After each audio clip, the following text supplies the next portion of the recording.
What's up, guys? We are Joystick Jabber, podcast that talks about games, game news, pretty much anything in gaming. I'm Sly Spy Gaming, aka Ryan, here with my co-host FLCLAFI, aka Nick. And usually we start the podcast off just talking about what we have been up to. So what have you been up to? So we're just gonna skip that this time. No, Yeah. Not talking about what we've been up to. Same old. Still on Tomb Raider. I went outside. Yeah. And I'm sunburned. I don't know if it It's translates hard to tell. to the camera. It's hard to tell here. Yeah, but so I don't recommend that. He went outside. No. He didn't combust into dust. Well, I never really Like a vampire. Like people in the street, pretty much.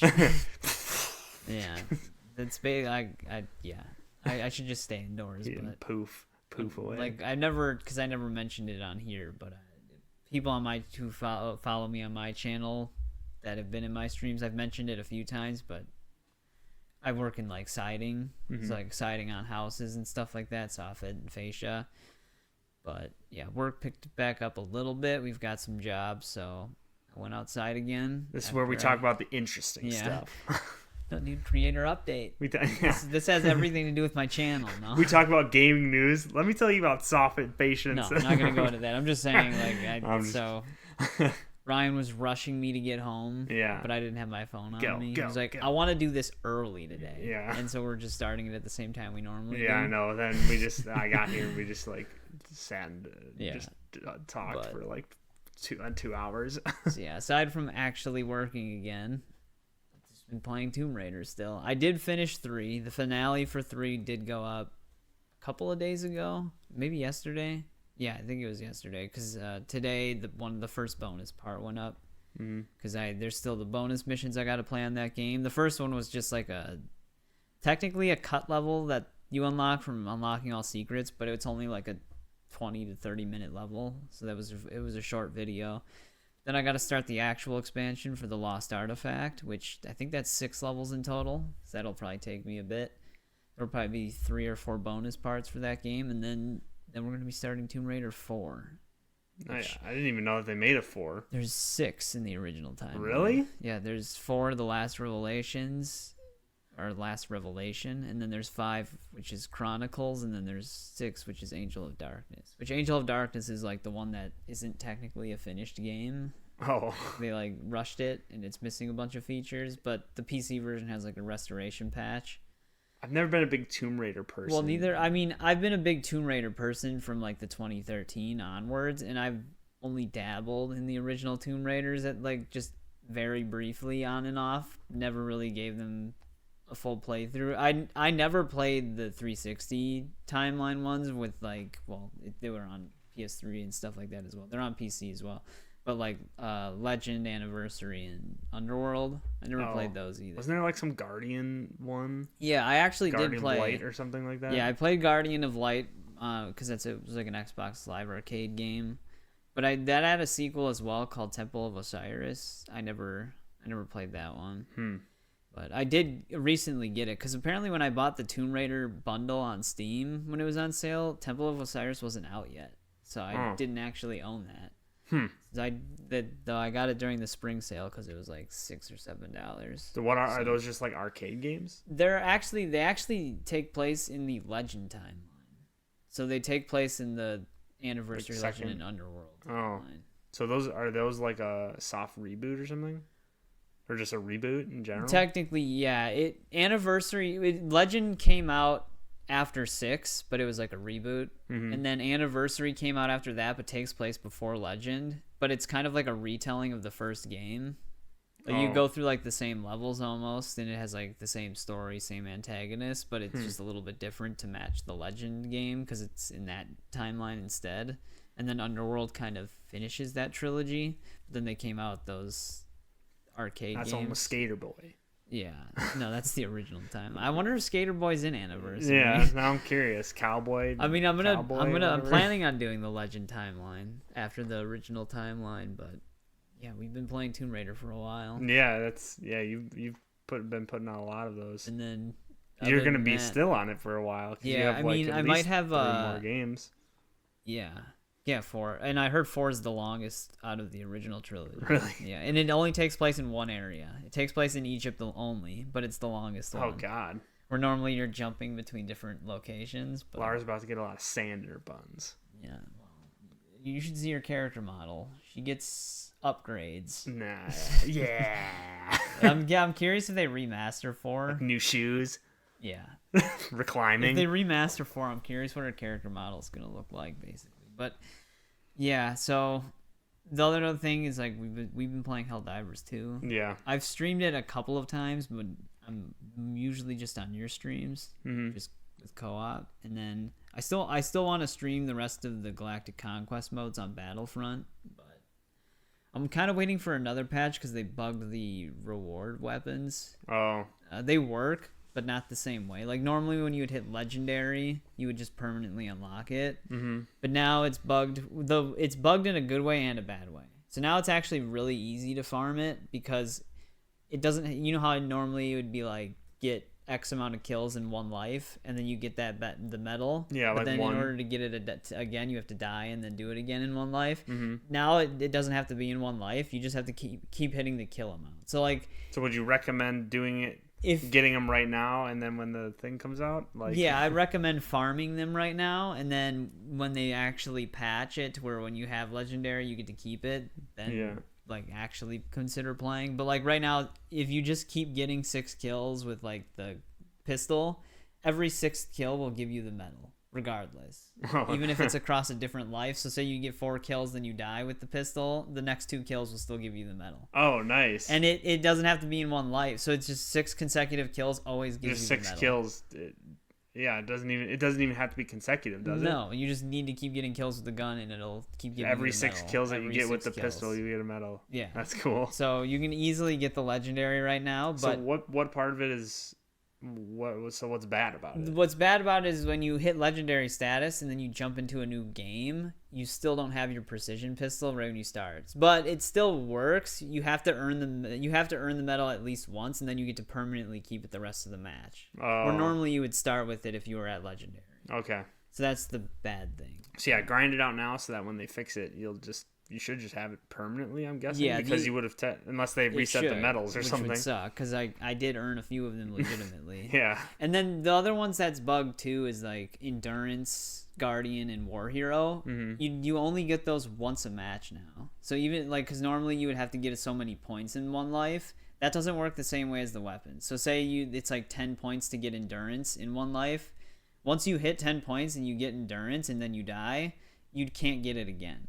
So those medals are actually slower than they've ever been because of that, because it's like all messed up right now. But yeah, so I'm kind of waiting for them to sort that whole thing out before I continue the Galactic Conquest stuff. That's why I haven't really been streaming that. And then I'll probably have streams for Suicide Squad just for the new season content where because the new season literally just dropped yesterday. Yeah, along with like a bunch of other stuff that we play at least. yeah. So Joker, that's the Joker season. Yeah, I only just briefly touched the stuff. I basically watched like the intro and then did like one city mission, but then it was already like pretty late and I had to work today, so I just didn't play it that much. So you have to actually unlock Joker. So the way the seasons work is like you have a mastery level and you have to keep doing like incursions or other missions to raise that mastery level, and then you have to up the difficulty and do it again to keep raising it. So in order to unlock Joker, I think you have to get your mastery level for the Season of Fear to level 35, and then you're able to go after the new Brainiac to then rescue the Joker. So that's kind of how the seasons work. They like introduce a new character, then you take out another Brainiac to save X character or whoever it's going to be. So this season it's Joker, or what the community dubbed him as the Jonkler. The Jonkler.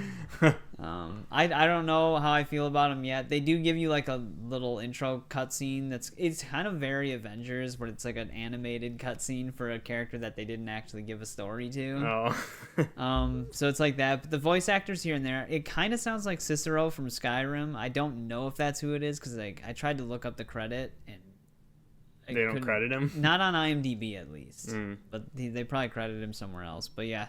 So I'm might stream just the mastery level grind for that. I am gonna put out a video of just the new story content, so it's not like gonna be me like talking and playing. It's just gonna have the intro cutscene, the briefing for the season, and then whatever other story cutscenes they have, just to continue off of my playthrough, just to show the story stuff. But I'll be streaming like the actual like weapon grind and leveling up the mastery level and stuff. So there's that.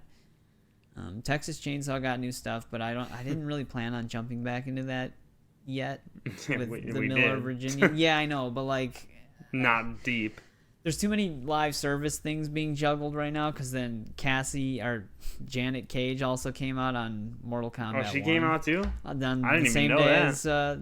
as she came out on the 27th, the day before Joker in Virginia. Jonquil. Yeah. So I already got her to level 11. So I might have a brutality short for her, because I have both of her brutalities unlocked. Because I was waiting to do because every season of Invasions, there's like the gated areas, and you have to defeat the final boss to get access to them. So I kept all of that untouched until Janet came out, because like the first time completion bonus. And then now the Titan battle is going on right now, which it's Titan Lee May, which she has a pretty cool Order of Darkness skin. So, but the Titan battle first time completion bonus with XP, even at like level 29, was an instant level up. Really? So, and you could replay the last Titan too for the first time completion bonus. So wow, if you want a lot of XP for just those 2 Titan fights, I would definitely use whoever you want to level up, because I got Janet to like level 11 pretty quickly. There you go, for the people who were disappointed that I stopped making the XP and the coin videos. I mean, you can't farm it. Yeah, it's just one time thing, because normally the farming for this season isn't that great, if even any of those people still play Mortal Kombat. Yeah, well, the whole thing with this season, it's just the way the XP is designed now, it's a lot of waiting for the opportunity, because like now I've exhausted all my first time completion stuff, so I can only farm the gateway towers, which isn't that great. But next season, first time completion is back, so then I can get XP again. So not the best solution, but you do get a lot of XP when it does give you the first time completion. Yeah. But that's kind of, because we didn't do one last week, so that's kind of everything for me. Yeah, but and with a little bit of announcement stuff and patch stuff discussed in that. Yeah. Yeah, we can get into that in a little bit, and we're probably not going to like deep dive into that stuff, but we're just going to like cover it a little bit. Because we don't care anymore. Yeah, kind of, yeah. As I'm pretty sure most of the communities of those games don't either. Yeah, I mean, well, Texas Chainsaw's been hemorrhaging players for a while now. Yeah. And I don't think that many people came back for Virginia or the Mill. They got a slight bump on Steam, but not like a massive one. Yeah.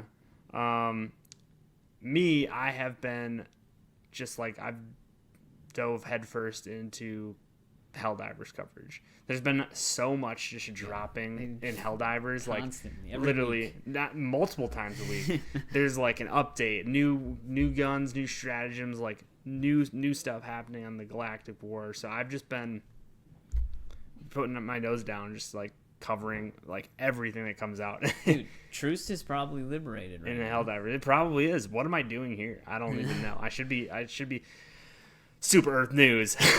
This is Sly. So I've been covering pretty much everything there. There've been some new leaks along that front. We don't really talk about leaks on here, just because. To be fair, though, I feel like Arrowhead is the type of company that if it is leaked, they're just like, we don't care. I feel like they know that it mostly, in this case, for a live service type of game, I think it mostly builds up hype rather than like spoiling a whole entire game's story. Yeah, I mean, there really isn't too much of a story. It's more of world lore with Helldivers, but like the world lore is so rich in this game, and there are people who do care about that spoilers and stuff. So that's why if you do want to see that, I've been covering it completely on my channel. Go and check out Sly Spy Gaming. You can see the leaks there. But that's what I've been up to. A lot of that. Like you said, we didn't have our podcast last week. I was out of town visiting my grandma. And, I mean, pretty much since the last time that we talked, it's been like all Helldivers stuff. Yeah. So that's what I've been up to gaming wise. Still kind of cranking through Final Fantasy VII, and also I don't know if we talked about this last time, but I finally got my wife into Final Fantasy X. And she's been playing that. We've made a deal to where I have to read these Court of Thorns or Roses ACOTAR books. So I've been like listening to those on audiobook while she plays. Dude, you're supposed to read them. Yeah. Have someone read them to you. It's easier that way. Yeah. I've been listening to them on audiobook while she plays Final Fantasy X. So it's like we're both. It's actually pretty cool. And she's experiencing Final Fantasy X, which she complained about quite a bit. Like when we started, now she's on board with it, I think, for the most part. She mentioned in your stream that one time she wanted to play Helldivers. Yeah, that's right. She did say that she wanted to play Helldivers, but then she said she might get too scared. It's not really a scary game. There's just so much going on. It's hectic, yeah. Like normally if it's like, oh shit type things, it's not because it's like you got jump scared by something. It's just because of the sheer amount of shit in front of you. Yeah. Yeah, I mean, so we actually, me and you, and was it one of the other people, a couple people in our stream. So it was me and you, and then a couple people on our stream who actually did Helldive for the first time, like a couple days ago, and that was just insane. Like, it's just constant running and dying. Well, and crashing. and crashing. But you crashed too, yeah, right? I know why I crashed. I'm not sure why you crashed, but it could have been related to the same thing. So the guy we were playing with, he threw a snowball at me. Oh, and then your game crashed? I guess. I didn't know. My character was just laying down because we were at extraction, and then I was just spinning the camera, and then it stopped, came back for a brief second, and then it just closed. And then later I asked, were you throwing snowballs by any chance? He's like, oh yeah, I did. I tried to throw one at you. Yeah. I'm like, that's one of the issues with the game. Yeah. I think that's why I crashed. At least one of the known issues. They're working on a lot of different issues, which, again, like I said, I've been covering like everything Helldivers. I cover the updates too, if you want to check out. If you are interested in Helldivers, it's taking the world by storm. Yeah. You can go and check out the update, everything that they changed and what they're working on my channel. I won't get too much into it now, just kind of talking about like the experience of playing. And before we had talked about it, and since our last podcast, you have actually gotten Helldivers. Yes. So like that's the big thing. I whittled you down enough to finally get it. Well, the thing is too is in our last podcast, I was asking a lot of questions about it. Yeah. When we were talking about it because I was kind of at the time I was gauging whether, because I think I told you after the podcast that I might buy it. Yeah. Yeah. Which I think you took it as a joke. Yeah. And then I was actually playing it that weekend. Yeah. So yeah, I did finally get it. Yeah, he's like, yeah, I think we get Helldivers. I was like, yeah, okay. And I've been sitting there asking to get it for like 2 weeks, and then I see like, because weekends I typically just spend with my wife. I don't really do too much gaming really on weekends, I guess. But then I see FLCLAFI streaming Helldivers right now. I'm like, what? You got it? Yeah. And so yeah. That was crazy. So that's cool. I'm glad that you got it. What do you think of it? It is fun. I mean, we've been playing it a lot lately, but it is really fun. There's a few things here and there. There are things. It's just like the one sentiment that I have that I see sometimes, but it's pretty debated. There's a lot of weapons in the game, but there's a lot you would never want to use. Yeah. Because there's so many that just don't make sense. Mm-hmm. Like you get them later, but they're worse than some of the earlier versions. Yeah. Like the Diligence, which is like the sniper. Well, it's a rifle. Yeah. It's not really technically a sniper. But then there's the counter. I think it's the name. I think that's the name of it. The Diligence. I think it's one of the earlier ones that you get. Yeah, but you get an upgraded version later where it acts more like a sniper, but it only has like not even 10 extra points of damage or something like that. Still the same armor penetration, slower fire rate. It's weird too because your aim moves slower too. Yeah. So it's just overall a worse gun. Yeah. And there's a lot of guns like that in the game. I don't know. It's hard to like say that because then if you have it to where you only get good stuff, like when you're fully leveled up. Well, no, but I mean, if everything was on par with each other, you would at least have more choices. But there are guns in the game where it's like you unlock it and you're like, well, this is literally like, you can take this gun and it does the same thing, but it does it way more efficiently and effectively. Yeah, and I got it earlier. Yeah, for instance, like there are some guns that are obviously more superior to other guns, which the developers had talked about this before, where they don't want to have a meta. Like they want to be able to have players play to their own play style. They may have just created a new one. Yeah, they just dropped the K-Zar cannon. I believe it's the LAS 99 K-Zar cannon. That thing is insane. I've had it be insane, and I've also had it be useless. Well, maybe that's the balance to it. It's like a roll of the dice if it's gonna be a good. Because like I've shot a Hulk in like the stomach and killed it, and I've also shot one directly in the face and it didn't kill it. Yeah. They also dropped the new heavy machine gun as well, which I haven't actually had the chance to try that out. I just got it with the requisition stuff. Because I was sitting there, I'm I think like level 30 something, 31 or 32 at this point. Now, it was like the day before they had dropped the new guns. I was like, well, I pretty much have everything that I want. I'm just gonna start randomly buying stuff, and then I get it, and then they don't even announce it. They're just like, hey, by the way, these two things dropped today, and I'm like, okay, well, I guess I need to like save up some money now and get these two.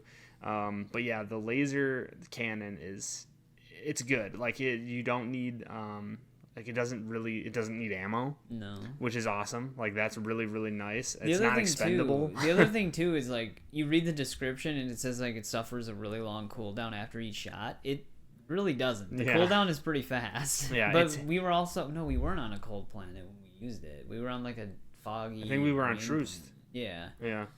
So it'd be even better on a cold planet. Yeah. It takes out dropships. We haven't used it against bugs yet. No. So, yeah, I'm curious about that because like I've seen it take out the Bile Titans, but again, those were from pre-release of the thing where it was kind of more of a leak that I had seen. So they could obviously change or balance some things before then. But this is definitely a gun where I think there's more upside than downside. So I personally think that this is something that they're going to be nerfing in the future because it is just it's a no-brainer to bring that in. There's no backpack. That's what I feel like they might do is give it a backpack, and every shot expends a energy cell. Yeah, or it would just have a longer cooldown. Yeah. Like I feel like that would be the way to balance it. Would just give it a longer cooldown. Well, they make it sound like it has a super long one. Exactly. But it really doesn't. Yeah. But yeah, I mean, for the most part, news-wise, covering Helldivers 2, new Warbond came out. I don't know if we had talked about that since the last one. Maybe. But again, a lot of that is on my personal channel on Sly Spy Game. If you guys are interested in that, you can go and check that out. I talk about that quite a bit. But yeah, I was just curious about what you thought about it. Been playing a lot. Yeah. I caught up really quick. You did. You're like 2 levels below me now, I think. Yeah, 29. Maybe 29 or 30. Yeah, I think I'm 29. Have you had a chance to use the mech yet? Yeah, I used it once when I was just solo. What do you think of it? It's okay. Yeah. It's all right. It depends on what you use it against. I mainly just use it to destroy a heavy bug nest. Yeah, that's like one of the best uses for it. But yeah, I mean, there's gonna be a lot coming out for it too. So there's gonna be like tons of stuff dropping. There's gonna be a new Warbond supposedly coming out. So I hope. Yeah. Because like, I don't know. I feel like there's still more the game needs in terms of its arsenal stuff. Because like I said, a lot of the arsenal stuff you can unlock. Like the first frag grenade you get. Mm-hmm. It's worse than the default grenade. But you have to unlock it. Yeah. It's like there's instances like that where it's like, so you have to like unlock something, but then you unlock it and it's actually just worse than stuff that you already had that you unlock sooner and stuff like that. Yeah, there were some leaks on the upcoming Warbond, and covered it on the channel. Don't want to talk about it on here, but there's gonna be some stuff that's coming out that's gonna be like game changing. So that'll be exciting to see when those drop, and then hopefully some new enemies and stuff in the future too. Yeah. Talking about my own opinions here, I do really like what they're doing with like the Galactic War. It keeps players continuously coming back, and it keeps the lore of the game like constantly spinning and like constantly going. That's one thing that I really, really like. I'm curious to see what happens if we just take over everything, and if that can even happen. I don't even know if it can. Seems like it keeps like you'll be pushed to a certain like. It seems like what they're doing is like, even if there are people liberating a planet when there's a like liberate truce right now, but there's people still going after bugs. I feel like the game, they'll kind of just act like everybody was defending truce, and now a planet that you've already liberated slipped through their fingers and is now being infested again and stuff like that. Yeah, maybe just to keep, because they can't just shut everything out. Yeah. I mean, it's getting to that point where it's like that's how far they've pushed everything. Yeah, but then something always seems to come back. Yeah, so we'll see. I mean, yeah, there's always the defense stuff going on too. I'm excited to see the Game Master is doing good work, in my opinion. It's pretty cool. But yeah, that's probably enough Helldivers talk. That's it. It's just very exciting. Yeah, other than that, been playing a little bit of Final Fantasy VII. Nothing too much to report. Still loving it. Just where's the rest of RoboCop? Yeah, I know. That's been kind of pushed aside right now because I've been trying to edit it, but then new stuff comes out for Helldivers, and I only have so much time in a day. Dude, that was one of the reasons why I refrained from getting Helldivers at first, because it's like live service game, and then like I'm playing a I was playing Suicide Squad, which is live service. Granted, I already know the community sentiment towards that. And then Helldivers comes out, that's live service. I'm also in the middle of like Tomb Raider. It's like Helldivers 2 is like a game you keep up with. Helldivers 2 seems like they have a dev team of like 2,000 people. Like the amount of things that I'm just constantly seeing them just create. Yeah, it's weird because it's like whoever's there never stops working. Yeah, because you compare it to like other content cycles, and you don't get content for a while. I mean, we can transition this perfectly into Texas Chainsaw. Yeah. And like we waited like a month? Maybe a little more over a month. Since it feels like it's been a while. At least a month and a half since the latest drop, which was the weapon skins and some new executions, I believe. Yeah. And so obviously, for those of you who have been playing Texas Chainsaw and know about it, the Texas Chainsaw devs just dropped Virginia and the Mill, which is a new map, which I got. Virginia, the Mill was free, and along with that was a gigantic update, which we mistakenly spent one episode of the podcast at one point going over a whole update of it, later to find out that this game is, at least to me, I don't know how much more I'm going to be playing of the game. I mean, I didn't do anything with the new update yet. I still plan on circling around to it eventually, just even in my own time. But I'm not really feeling Texas Chainsaw right now in terms of just wanting to play it. But I mean, the Mill looks cool. I can definitely see, if once you learn where everything is, why it would be a more victim-sided map. Because there's, even just in the like normal open, there's just crawl spaces randomly. Like there'll be like a series of crates, but you can like, there's a crawl space in between them. It's like, so if you're chasing people, it could be annoying. But I mean, a lot of the Texas Chainsaw community has already been freaking out about that, saying it's victim sided and that they're the already gearing up getting to all lobby pissed dodge off. it. Yeah, so they're gonna ruin it until the devs decide to, give them what they want and make it family sided or make it like impossible to play it. That's why I've just given up on this game, is because they've essentially just like they've given into player demands so much that they're not even making a fun game anymore. They're just making it like it's not balanced. It either tailors to a full group, full squad, or the family. Like there's no other way. Like you can beat the family if you have a full group of survivors who are all talking with each other, or if you're the family and there's not a whole group of survivors, you're probably going to win, or at least kill most of the survivors. Yeah, I mean, asymmetrical games they're just kind of like that. They all go down a similar road eventually. To me that's the thing with these games. Like, yeah, they're cool, but they kind of feel like gimmicky almost. The only one that, I mean, it had its ups and downs, but the only one that I consistently still went back to, even during their up and downs, was Friday the 13th. Yeah, we talked about that on the podcast like before. They've had problems with balancing that game for a bit as well, and then they kind of, they didn't really balance it perfectly, but they didn't do too bad with that.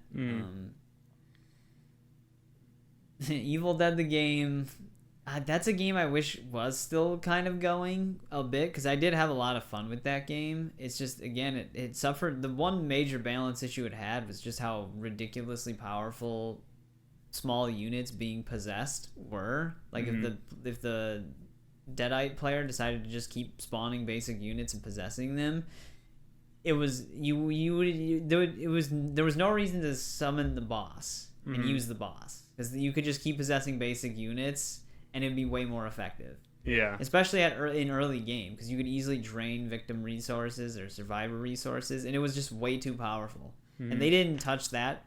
I don't even know if they ever touched that. Yeah. For the duration of the entire time I played that game, they never tweaked that or did anything about it. In fact, they actually made it easier to use small units, because before small units couldn't like jump windows or anything like that, but then they made them able to, so you couldn't even run from people doing that. So see, that's the problem with, that's why I said, like, these games, asymmetrical games, always feel kind of gimmicky to me, because of the fact that it's like when they first come out, every player is new to the game, and there's no metas. Like, it's just players playing the game as it was intended to be played by the developers. Then people figure out meta is the best way to do certain things, and then it becomes one-sided. And then to balance that issue, the devs have to try to put an update in that balances certain things, and then it just ends up turning into it's just super one-sided, and you need a whole group of people to be able to essentially play the game, because the players who have been continuously playing through the game and continue to play, and it's the only thing that they do, have a way higher skill level. They know everything, whereas it makes it impossible for new players to come in. So it's it's kind of like a gimmicky type of situation. Yeah. Even after me and you have played quite a bit of the game, I would say, and even after us coming into the new map, the mill, I was sitting there playing and I was like, I just want to play Helldivers. I mean, I didn't mind the mill. Like I said, I have to learn it. I only played it the one time. I was starting to get the hang of it. There's a lot of places you can go. The valve for the spawn we were playing, it was at the mill, like the mill building in the center. Yeah. The valve was all the way on the top floor. The tank. But that's why I'm saying you either need a full squad of people. Essentially, because we played Victim on the mill, and you need a full squad of people, especially if you're playing as Victim, because of how unbalanced they have made it. Which apparently that's how the devs have wanted to make it, from what they said, is they wanted to make it to where it's hard for the victims to escape. But then it's not really a game at that point. You know what I mean? So So we did play the new update. But as a little bit. Yeah, but as we were playing it, we were just we'd just rather play Helldivers, so we just switched over. Yeah, I didn't feel like playing Texas Chainsaw. But I mean, I am interested in the new stuff. I just don't feel like playing it right now. Yeah. I didn't even buy Virginia yet, because it's I'm not ready to play that and play as her yet. Mm-hmm. Especially since you have to fight with people to play as new characters anyways. Yeah. So that's a whole other issue. But the one thing that I would enjoy with that game, if they did it, is if they introduced a mode where there's no perks. for family and victim. It's just everybody's default. You get their passive ability, like their abilities, and like that's what you get. Their default stats and their ability, and family's default stats and their ability. Because that's kind of like what the beta was sort of like. You did have the default starting perks, but those weren't like game-changing perks in any way. So that would be do something to have players consistently like stay. If that's also part of like why I'm saying it's gimmicky, is because it's like with these types of games they essentially have to constantly put new content out for the little surge of players that they're going to have. Because again, at that point the whole map, all that stuff is all new to people. Once the people who've been playing forever continue the family we played against seemed to know their way around the map. Yeah, exactly. Yeah, because they've been probably playing since that morning. Yeah. So it's just that's always going to be the problem. Like they have that Killer Clowns game coming out, the asymmetrical game, and while it looks like me personally, we literally just looked at that. I was like, oh, this looks interesting. Like this is making me want to play it. And then in my head, I'm like, it's going to run into the same problem. It's going to be like good at first because no one's going to know what they're doing, and it's just going to be like crazy, stupid fun. But then it's going to become a thing where like players know exactly what they're doing and like pinpoint accuracy on everything and like perfect communication. It's like me coming in as like a player who's like, I think I'm just gonna play like I forget what it's called, like Crazy Clowns or something. Killer Clowns. Yeah, Killer Clowns from Outer Space. Yeah, Killer Clown. Yeah. It's like I'm gonna be coming in trying to play it, and then I'm just gonna get wrecked, and I'm gonna be like, this sucks, and I'm not gonna want to play it. Yeah. So like it's always gonna have that problem, and then when it does have that problem, then the developers feel like they have to overcorrect it and balance it. But yeah, I'm trying to think of any asymmetrical game that hasn't been like that. Even Friday the 13th had that issue. They had the Vanessas. Yeah. Like the whole Vanessa thing, and like it was like, okay, once we figure out we can just kill Jason, let's just do that. And so yeah, it's just gimmicky in that sort of way. But in more recent news, which came completely out of nowhere, Ilphonic. They're coming back as a new developer and publisher for Predator. Although I thought they were already a part of it, but I guess maybe they weren't the developer. They were just the publisher. Yeah, I thought that was like their whole thing after Friday the 13th. Was like... Yeah, that's what I thought too, but apparently they're listed as a new developer, and they're going to be resurrecting Predator Hunting Grounds. Yeah, maybe they're like bringing on their development team, or maybe they're creating their own development team now. Well, I think they've had one. But yeah, it's just weird. Because like we played that, we did get that. That's probably that's probably the one that we dropped the quickest. Yeah, we didn't play that for very long. Yeah. The thing is like we stopped playing it. It wasn't because it was difficult. We stopped playing it because it's like if you were Marine, milliseconds to kill the Predator. Yeah.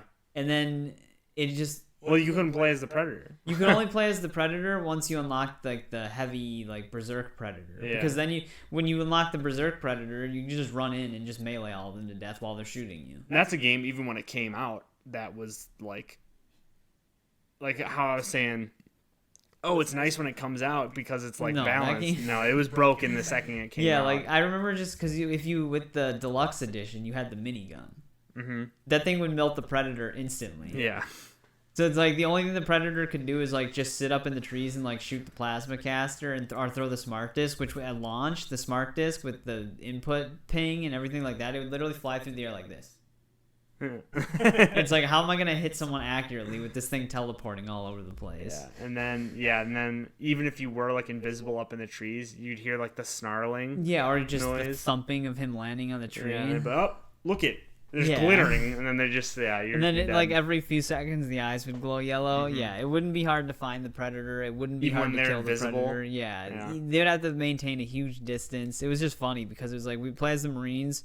there would be no predator that was like stopping us, and then you'd play as the default predator, and it'd be like the same experience unless you did ranged only, and then you unlock the berserk predator, and it's like, oh, well, now the Marines can't do anything. Yeah. So, like I said, it's always like that sort of a thing. It's like incredibly hard to balance these kinds of games, and the one that has kind of had success is Dead by Daylight, but I've never played. No, I mean. Dead by Daylight has success in terms of its player base, but I heard it's still an unbalanced mess. For some reason, people just tolerate it in that game. Yeah, I mean, that's as a new player, there's no way I'm ever going to pick up. No, yeah, Dead by Daylight. It's really rough. Yeah, the learning. So yeah, that's the other thing is like the learning curves on the games. But yeah, to me, like those types of games, while at first they look cool. And like I'm excited for them, but then it ends up it's gimmicky. Yeah, they personally always get me with the themes. Yeah, because like you know me, these are like my favorite. I'm a Predator fan. I'm an Evil Dead fan. I'm a Texas Chainsaw fan. Yeah. So I'm like always in on getting them. But that's what I mean. Is like I see it and I'm like, oh, this actually looks cool. Killer clowns from outer space. Like the survivors have guns. I'm like, yes. Now it can actually kill the evil people. But then there'll probably be a way to like tunnel the clowns. To like you'll lock the match if they don't come to you. Yeah. And if they come to you, they die. Yeah, exactly. There'll probably be so the survivors will be the killers. Yeah, I mean that's what happened with Friday the 13th for a bit until they gave Jason no stun on rage. Jason standing there like trying to run away. Yeah. Well, Vanessa's just running down. Hunt him. Well, Vanessa's their stamina. That was the like main thing with Friday the 13th. They also had perks. Yeah. Too. But it would have been interesting to see a mode where you couldn't play as the same counselor. Yeah. It was just one per person. Obviously, people would leave because they didn't get their counselor, but it would have been an interesting mode as a separate mode. Yeah. But, yeah. Rather than having 6 Vanessas and 1 Kenny. Yeah, I think that they still, like, companies still have to perfect the asymmetrical game because there hasn't really been one out there yet that has like I've said to me at this point it just feels like gimmicky. They pull you in on the concept and like the IP franchise. Like normally like when we get like an Alien game they're just like either single player experiences or co-op. Like Fireteam. Yeah, we like Fireteam. Fireteam Elite had like it felt like a lower budget game, but it was extremely fun. Mm-hmm. Like we enjoyed it. I actually have to go back and play the Pathogen DLC. Yeah.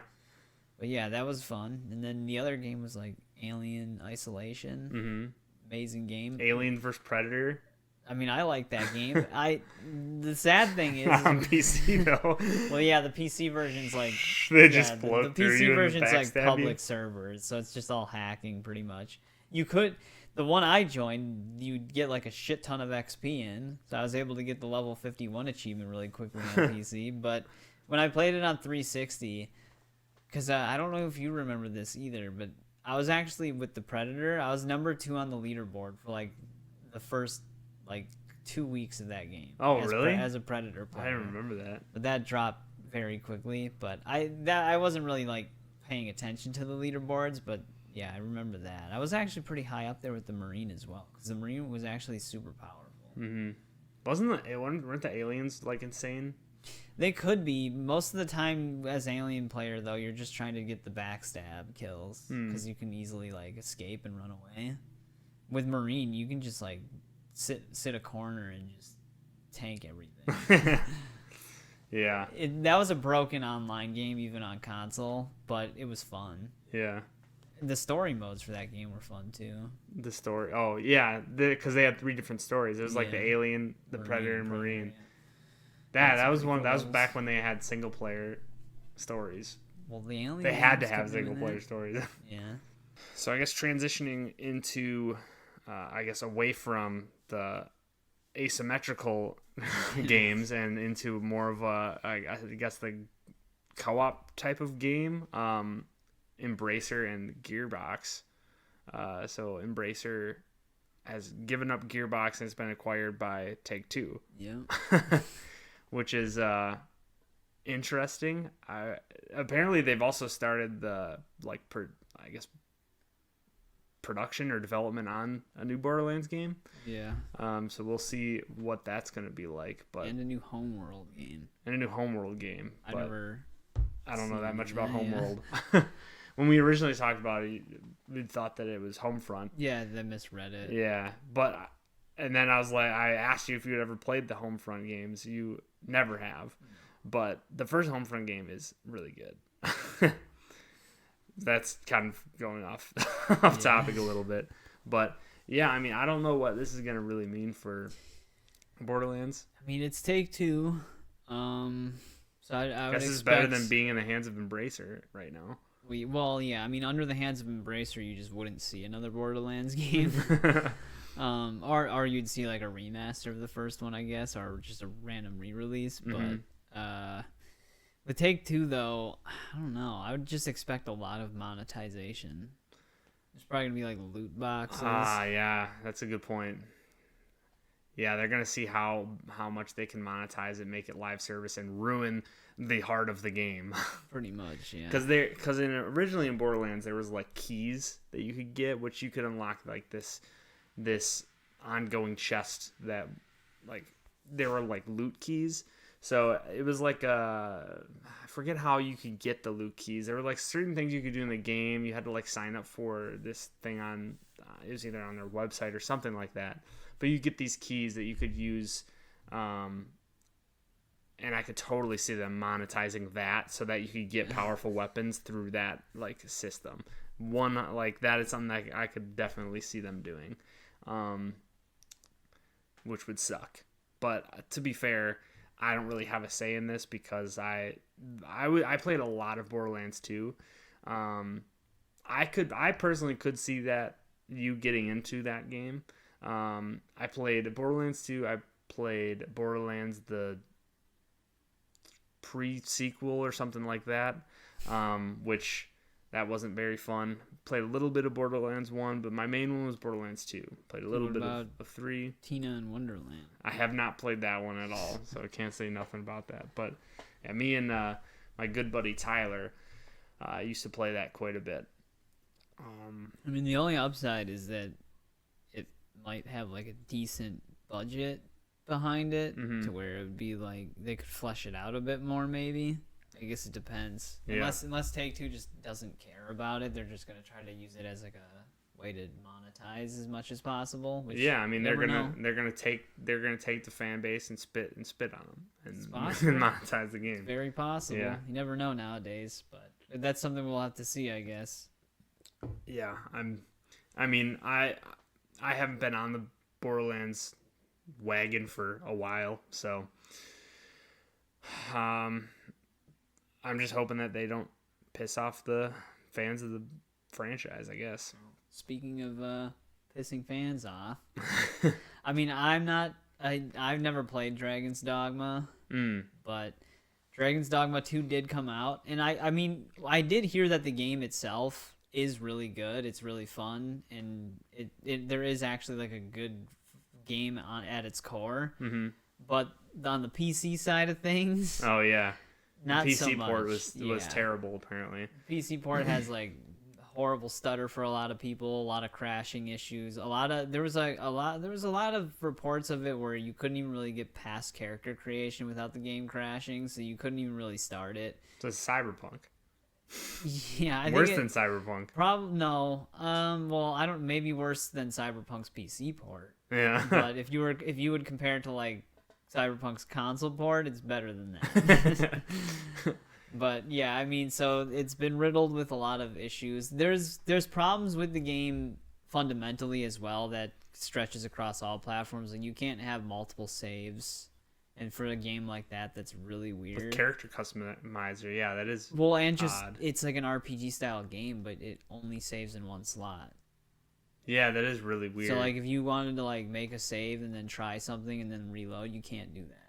Yeah, so because a lot of those like open kind of world RPGs, you customize your own character, but then you want to try different archetypes and stuff like that. Which they did have like they did have like a small announcement saying that there are things that they're working on, and having multiple saves is one of them. But like the other issue that I heard, it's not like specifically one save slot. It's like certain actions have different saves. So like someone lost a bunch of progress because it loaded their. It asked them if they wanted to go to their last resting save, but there's 2 different ways to rest in that game, and it only means one of them. So he rested at like an inn, and then he rested at a camp, and it has like 2 different saves for that apparently. But when he loaded his last rested save, it was like at an inn, but your camp is where you save on the move. So it was like way before he already made this huge journey, and then he lost all that progress because of just the way the save system is. So there's like a few things like that they got to work on. You also have to you have to like either, I don't know if you can use in-game money. Like I said, I don't play it. I'm not like a big player, but you have to pay. You can pay real money to edit your character. That's also super weird to me that an RPG would have like microtransactions in it like this. That's the other part of the controversy, is the microtransactions. Like, but from what I've heard, they're not even. They're most useless, of them are right? useless. There's some that are arguably like pay to win, and there's other where it's just like time saver. It doesn't need to exist at all.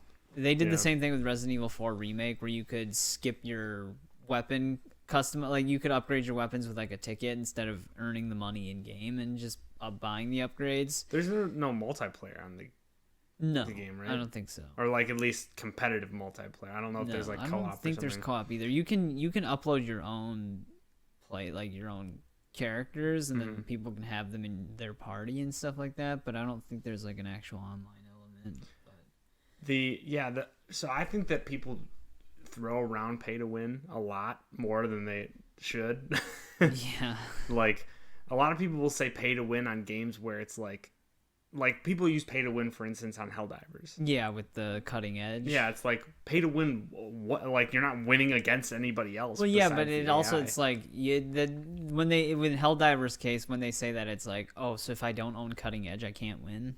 Yeah, right. Yeah, it's like no. Yeah. Like the one that I remember people complaining about was like the confusion localization thing, where like it reduces the time between patrols, but then like people did tests with that and it really doesn't do anything. Yeah. So it's that's why when you were saying like pay to win on Dragon's Dogma, I'm like, pay to win like what? You can't win against like. No, I know. It's just like the term they use. I wouldn't consider it pay to win either. Like I said, I would mostly consider it time saver because that's mostly what it's for. But most of the microtransactions it has only saves you a little bit of time, but it's mostly just a waste of money. Yeah. And then, like I said, with the fast travel orb one that they have, or whatever it's called, the game caps out at 10, but you can buy one, but you can earn 10 in game. So say you earn all 10, and then you buy it, you still only have 10. Yeah. You can't have 11. So that is controversial because you're literally wasting your money. Yeah. So like it's stuff like that. It's just like very pointless after certain things. I mean, yeah, that's now that you're scrolling through it, Devil May Cry 4 and 5 even have some time saver stuff too. You can buy like the currency orbs. Oh yeah, okay. So it would make sense that it would have something like this because it was developed by the same team as Resident Evil 4. No, the Capcom's been doing this for a long time. I think the main reason why it's pushed into the spotlight heavily now is because of its launch issues and just some of the stupid decisions they made with game design. At this point, they're just being nitpicky and like anything that they can talk about. The thing is, like, the whole debate is like the more you tolerate, the worse it gets. So like you tolerated DLC packs, now we have microtransactions. You tolerate that, then you have like subscription-based games that you pay for, or just full games that you pay for that also have like microtransactions, and it just like keeps adding on. So it's like, well, a lot of the times though is that these things aren't like, as gamers, see, that's why I'm talking about there's like a big disconnect between gamers and developers, or like gamers and publishers, where as gamers we don't know going into the game like how things are going to be. Like you can say, oh, you're tolerating this. It's like, well, I didn't know that this is going to have microtransactions before I bought the game. Well, that was one thing that was going around too, is because like reviewers didn't really talk about it, but apparently it was brought up, like there was like a agreement thing that they give out to like early testers or reviewers, and it did have a section talking about the microtransactions, but they just didn't bring it up. A lot of reviewers they just didn't bring it up. See, that's what I mean. Like, there should be some sort of like there should be more transparency. See, like in Tekken's case, no, they didn't. That. They added the shop a month after launch. I mean, even we can talk about Mortal Kombat. Like, we didn't. Number one, we didn't know what the store was gonna be like. Yeah, I knew there was gonna be a shop in it. I think they actually did say there was gonna be a shop in it because of. I mean, MK11 has a shop in it too. But like, even as a new player, who wouldn't like. They should bring this stuff up at the purchase of the game, like saying, "Hey, not like a warning, but like a disclosure type of thing." Yeah, I mean, Steam Store. I think maybe Microsoft and PlayStation does that as well. I'm not sure, but Steam Store does. You know, where it like lists everything in a game, like if it uses like a anti-cheat, if it has co-op or whatever. They do have a label that says in-app purchases. It's got to get one of those labels like how they have on cigarettes, you know, now, where it's like the big like skull and like bones. Caution, warning, death may occur. Microtransaction. Huh. Okay. Huh. Death? Overwatch 2? Yeah. Oh, that's the other one. Yeah, Diablo is going to have like... They already do have a skull on the front of it, pretty much. Yeah. It's like a demon, though. But Diablo would be just like... I heard that they're gonna try to turn things around with Diablo 4, but I don't know what they exactly mean with that, because that's kind of a vague statement. Lost cause at this point to me. But yeah, I mean, to me that is really weird for it being like an open world type of game. Like a lot of those issues, like not having multiple saves if you want multiple characters, that's really weird to me. Obviously, the microtransaction thing doesn't make any sense to me. No, it's literally a complete waste of money. But yeah, I mean, if they have something to where things can be purchased in the game after the fact, or like after the original price of what you're paying the game for the game, and then there's additional purchases that you can make, that should be stated before you buy the game. Yeah, most of the time it is. But it's usually not stated in a way that like I think the general consumer would see it. Or I think like the companies, like for instance like Xbox, PlayStation, I think that's something that they should consider before allowing the thing to like actually be on their be on their platform. You know what I mean? Yeah, like I said, like in disclosure type in Dragon's of Dogma 2's case, it's not that crazy, because like if you didn't know they existed and you played the game, it wouldn't hinder the experience at all. Mm-hmm. Like it's not like, oh, here's all the armor sets in the game. Mm-hmm. They all look stupid, but if you pay $20, you can get the most badass looking armor suit. Like some games do that. Mm-hmm. But in Dragon's Dogma 2's case, if you didn't know they existed, you would never know they existed. Yeah, because they don't really change anything. Not saying that devs should do this. I don't know why Capcom even still does this, because like I don't know who's buying these. It's still pointless. I don't know why they're even bothering. My dad. My dad would totally be someone who buys this. I think, yeah, but sometimes, like I said, you have people who buy it because they think it's like an addition to the game. Yeah. Even though they can get it in the game. Mm-hmm. So like you do have that's another thing that I think why Capcom does do that, because there's like people who are thinking about buying a game and then they see that it has like DLC and they're like, oh, I'll just get it with all the DLC. But then they don't know that the DLC is stuff that you can get in the game without paying for it. So I think Capcom also tries to bank on that a bit too, because like, which is kind of wrong.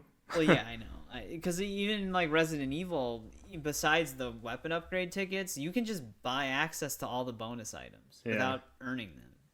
And like I see people on my friends list who buy the game on sale, and they do buy it with the bonus unlock stuff. And it's like I like, for me, I go in there and I try to unlock it because it's like that's what keeps me replaying the game, is going after the bonus unlock. Could you imagine if like other forms of entertainment did stuff like this? I mean, technically at this point now, like Amazon, Netflix do, where it's like, watch this ad free, but like you go to a movie and you go to sit down and watch the movie that you just paid for, like at the theater, and they're like, do you want to find out, like if you go to see Dune, it's like, do you want to find out more backstory about Al Shahid or like whatever?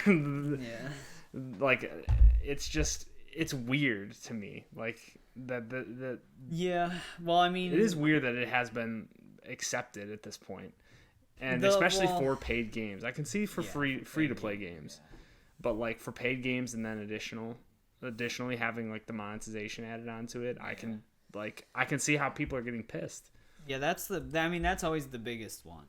Is like you paid $70 for this game, but then there's also stuff you pay for in the game. Yeah. Like that's always the biggest one. Yeah, that's always it's always stupid. I mean, to me, growing up as a kid, DLC is fine. Like DLC kind of makes sense because it's some development that they're giving us after the fact of their original, like, there's exceptions, what they've done. Like there are some DLCs where Force it's Armor. like, or it's something that the game launches with as a DLC because it's already there, but they just have like because that's technically a microtransaction at that point. But yeah, I mean, like a DLC story expansion, like Blood and Wine for Witcher. Mm-hmm. It's like, okay, I'll pay for that. They literally developed an entire map expansion with a new story. It's like, I know they sold the game, but they also made this. Mm-hmm. It's like they can't just do everything for free. Yeah. But they also did have a bunch of free stuff. Like they added New Game Plus for free. They added like other stuff. They added armor sets for free. So I mean, they could just do what like Marvel vs. Capcom used to do, where it's just like, or like Street Fighter. Yeah, every character. Yeah, no, that was re-released the game. Yeah, I don't know. That was annoying. Like instead of DLC, it's just a new release game. Street Fighter. That's true. Damn, Capcom. I mean, Capcom's done. We've been sitting here talking about Take-Two, Warner Brothers. Yeah, the thing is though, is like Capcom does release genuinely good single player experiences that really don't shove it down your throat with like live service microtransaction stuff. They like that's the thing. Capcom hasn't overstepped yet with their microtransactions. They're just still doing stupid, pointless microtransactions, which they've been doing for a long time. They just haven't overstepped. That's how Warner Brothers used to be. Like the thing is, like, people are worried that if they keep doing it like they are, they're gonna make it to where the game's just unenjoyable to play unless you buy it. Like to get a like Warner Dragons, Brothers. Like Warner Brothers games, like Dragon's Dogma. That's exactly 2, how they used to be. Instead of being able to just unlock a fast travel point, you have to do all this ridiculous stuff that takes forever to do in game, or you can just buy it. But it's not like that. Yeah. Like Capcom still hasn't overstepped yet. People are just waiting for the time that they actually do. Although, I mean, they have a little overstepped the microtransactions in Street Fighter a bit, only on their pricing though, because like some outfits are like super expensive. Like the TMNT crossover stuff was like $15 each, and it was just a hub area avatar costume. So it's like, why would you pay for this? Yeah, I mean, that's probably enough time on Dragon's Dogma, but also it was just a bigger that was a bigger like issue. But also, I mean, in terms of what was released, we also saw Rise of Ronin. Me and you both have not played it, so there's not too much for us to talk about. But we're letting you know, Rise of Ronin's out now. I heard middle of the road stuff about it. Like people are saying, I'm hearing it's not like bad, but it's not amazing. It's fun, and it's just like a good. That's kind of what you were expecting too. Like it wasn't something you were gonna pick up right away, or you were waiting on. Yeah, I guess other news, which is actually kind of big news, I guess. Larian Studios is not going to be doing any more Dungeons. Is not going to be working with Wizards of the Coast to do any more D&D games, I guess. So obviously, Baldur's Gate 3 took the world by storm last year. So it's like, why wouldn't you anymore? I know there has been quite a bit of controversy with Wizards of the Coast within like the past 2 years. So I don't know if that has anything to do with their decision, or if they just don't want to be like known as like the Dungeons and Dragons people. Even though before Baldur's Gate 3, Divinity like they've also done the Divinity games, which are not D&D games. You'd think that they would be, but they're not. They're just very similar style to Baldur's Gate. But that's interesting to me because that, like, from a business aspect, they clearly, like, it worked. Yeah. Like they well, just that made was the extension to that. Is they also said that they're not doing DLC for Baldur's Gate 3 either. Mm-hmm. It's just they're just one and done with that. Yeah. I mean, they'll obviously update it, but yeah. So that's interesting to me from like a business point where you drop like this giant success and then you don't go forward with it anymore. I mean, to be fair though, like Larian Studios is gonna continue to make good games. Like Divinity was great. I think it's very similar. So like if you guys haven't played, if you liked Baldur's Gate 3 and you haven't played Divinity 2 or Divinity, go and play those because they're great.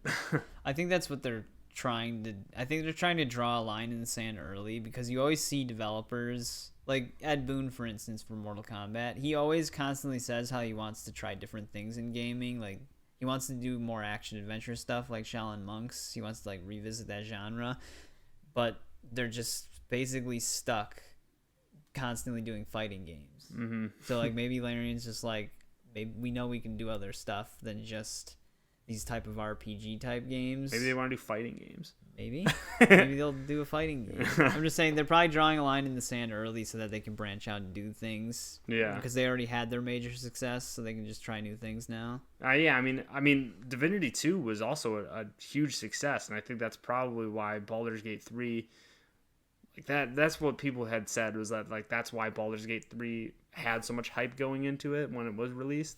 I don't know. I mean, it did have hype, but then there was a lot of other stuff that hyped it up, like being able to have sex with bears and stuff. Yeah. I mean, that's why you got it. And I got it like 2 years early so that I could do that. Because there was the rumor. Yeah, the rumor, yeah. But no, I mean, it is interesting to me, but yeah, it could just be one of those things where it's like, hey, we don't want to be like known as the D&D people. Something. Well, maybe aren't they just know they can do other stuff? Yeah. Yeah. To me, I guess it's weird the fact that they're like throwing out the fact that no, we're not going to do it anymore instead of just being like open to the idea of possibly doing another one at some point. Well, maybe they just said it blatantly so that if they did decide to come back, it'd be a surprise. Yeah, it's secret. So yeah, I mean that was kind of a big shocker, I guess.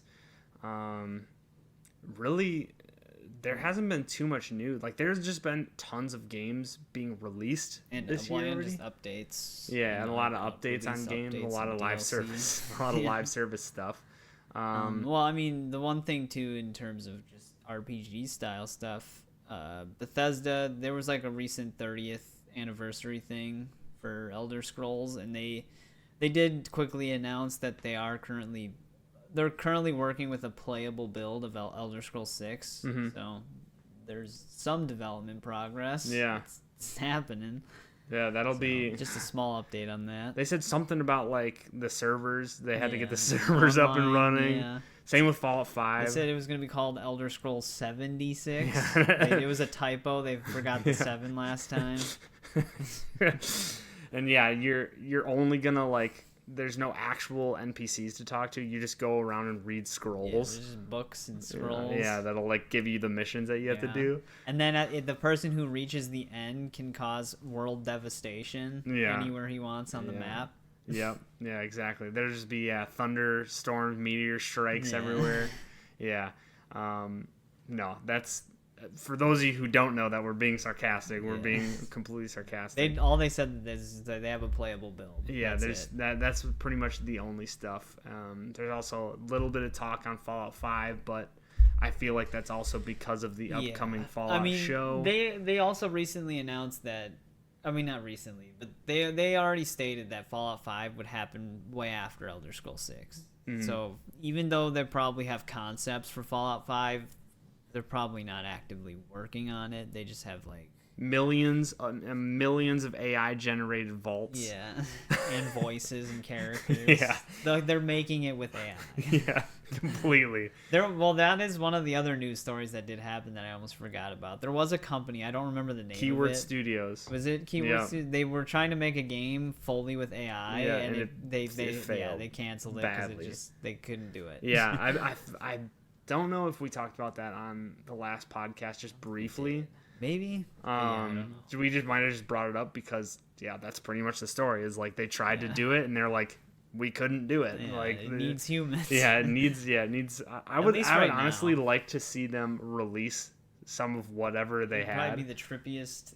Most probably game. It'd be like the intro to the Secret Invasion show. Yeah. Generated. Because that was like the whole backlash is like there were like strikes going on, and then they just they're like, okay, we're just gonna AI generate like the entire intro of our show. That whole show, I would believe if the script was AI generated as well, and the characters and the ending. Yeah, well, that would be all the script. What?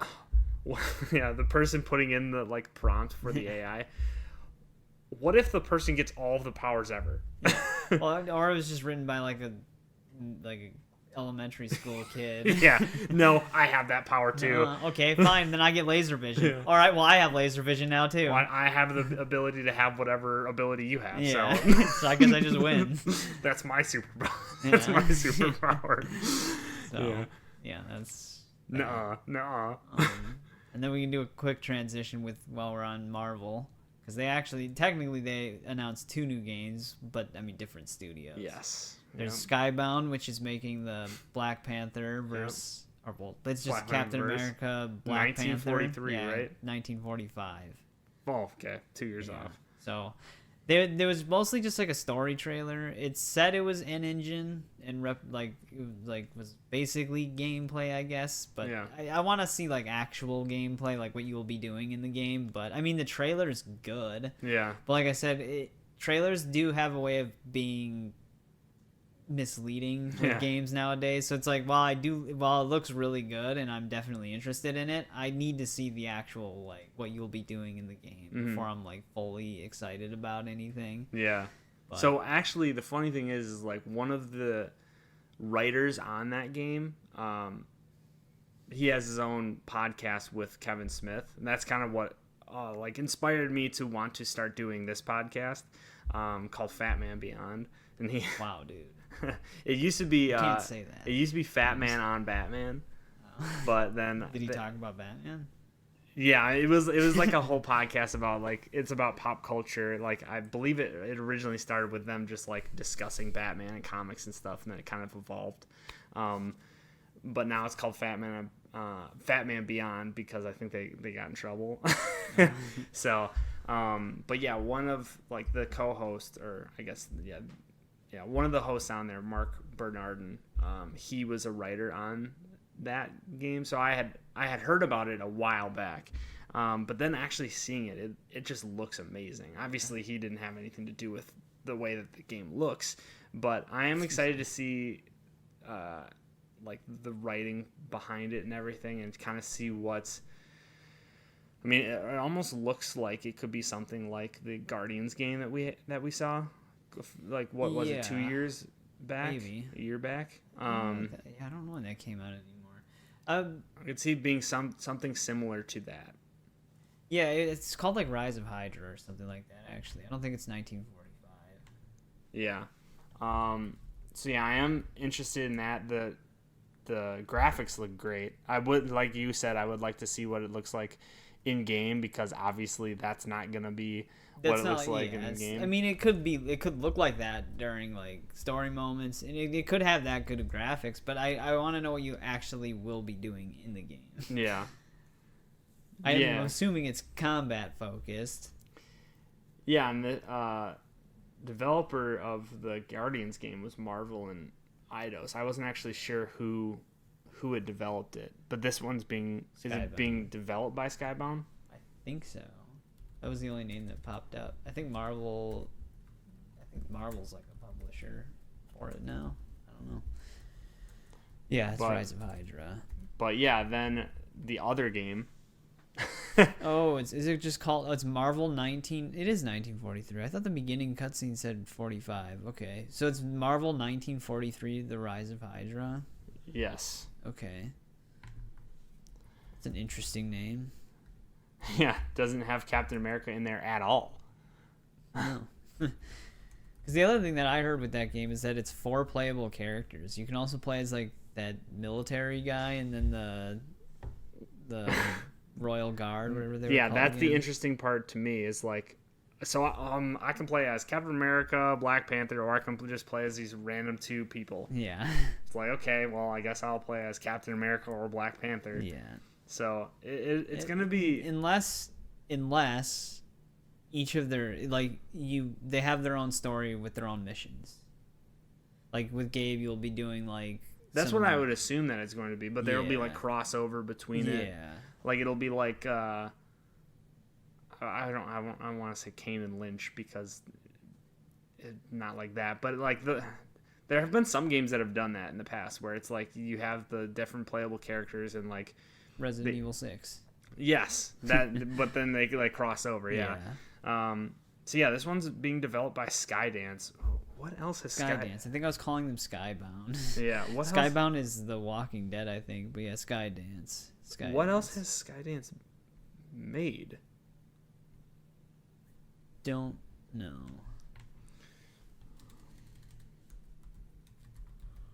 Yeah, that's what I'm looking forward to. Well, I'm looking forward to more info on, at least. There's also supposed to be another Black Panther game that EA is making. We talked about that before. Yeah, it's like its own. That's right, Saints and Sinners. Yep. Yeah, they haven't really done too much. I think maybe that's why, because I was always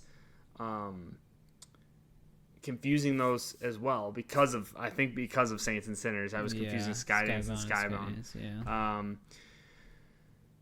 But yeah, there's that, and then there's also the Iron Man game that's going to be coming out as well. But yeah, I'm excited to see more on those too. Yeah. Speaking of, well, then there's the two the other Marvel games. Yeah. What was it called again? Marvel Rivals? I think so. Yep. Yeah, that just got announced. But that's gonna be free to play PvP, made by NetEase, which is usually a mobile game developer. So that has all of the warning signs. Yeah. Basically. I mean the gameplay doesn't look that bad. Like I was expecting it to be much jankier. Worse. Yeah, I was surprised at how good the gameplay actually did look. But yeah, I mean, I don't know. That's not my kind of game. No, it's not mine either. To me, first thoughts here. The best characters to play, and you guys can tell me if any of you end up playing Marvel Rivals and you end up seeing this episode of the podcast, you have to let me know because I am not going to touch this game. Yeah. The 2 characters that I saw that I was like, yep, they're probably going to be the best characters: Iron Man, Rocket Raccoon. Yeah. Number 1, Iron Man. How are you even going to hit him unless you're Rocket Raccoon? Yeah, you need someone with a projectile. And then Rocket Raccoon is so small. Like, I'm assuming that his hitbox is just going to be super tiny. Unless they, like, balance that somehow with, like, having low health. They'll just do Soul Calibur for Yoda. Yeah. But did he have, the same hitbox as everyone else or something? Or, like, No, it was weird. He sometimes did, but it seemed like only lows could really effectively hit him. But it was just a nightmare to fight Yoda. So back to Skybound and Skydance. Apparently they had just partnered to make a bunch of virtual reality, probably Walking Dead games, because there's like 15. Yeah. Well, I think specifically theirs was just Saints and Sinners. So Skydance had not really. They haven't really made a lot of games, though, aren't they? I don't know how long Skydance has been around. I think one of the people behind Uncharted is part of it.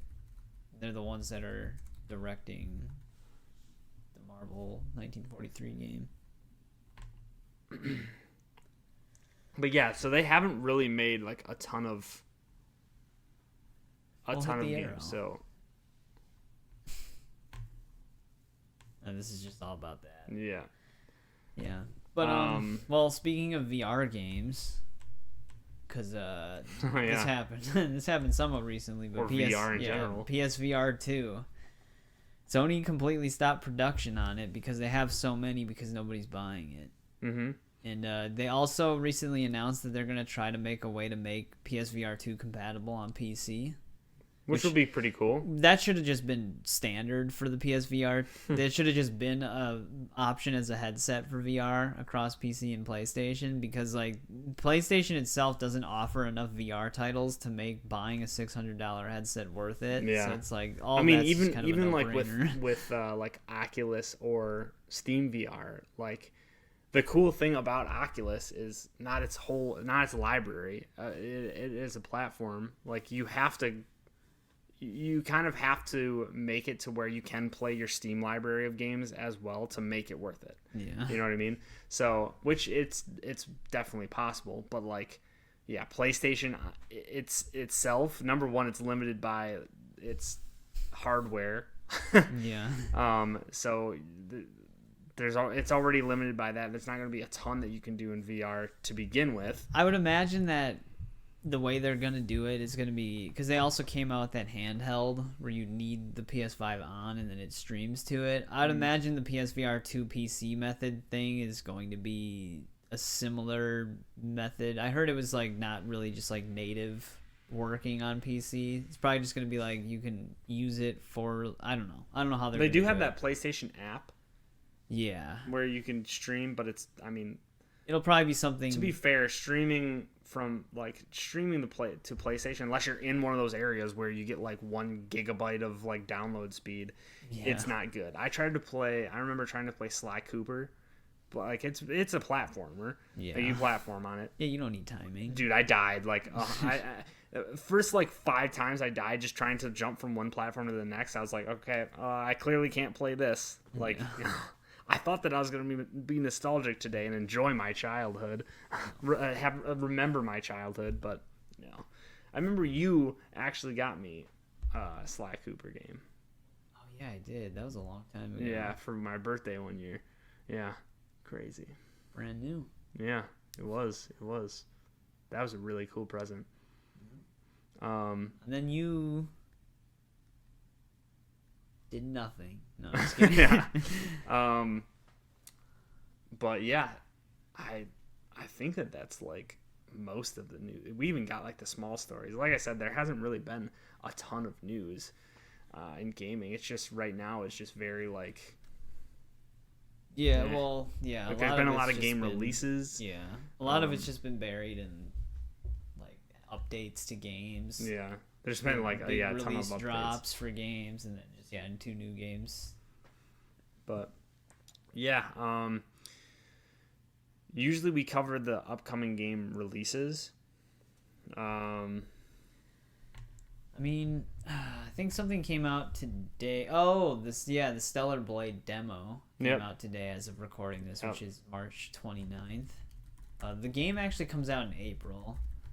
So that's one of the upcoming releases. But yeah, you can play the demo. I think it's PlayStation exclusive. We've hit most of our March releases, obviously, as of when we are recording this. It is, like Nick just said, it's March 29th. So kind of looking ahead, what we just had released was Rise of Ronin. We just had Dragon's Dogma, which we just kind of covered. I'm not really aware of too much in April besides Stellar Blade. There's probably a lot of like random smaller games.